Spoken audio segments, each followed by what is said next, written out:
हिरकणीप्रमाणे दूध देण्यासाठी किल्ल्यावर आली होती. मात्र काही कारणास्तव किल्ल्याचा दरवाजा संध्याकाळी ठरलेल्या वेळी बंद झाला होता.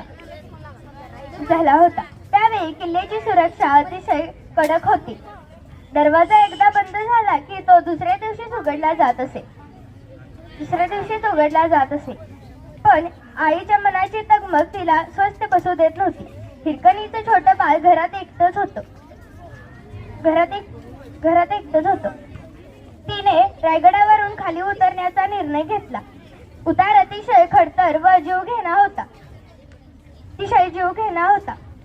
पण मातृप्रेमाच्या जोरावर ती अखेर सुरक्षितपणे खाली उतरली व आपल्या बाळाजवळ जाऊन पोहोचली.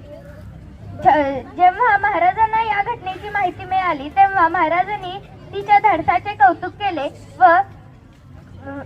ज्या ठिकाणाहून खाली उतरली होती त्या ठिकाणी हिरकणी बुरुज बांधण्याचा आदेश दिला.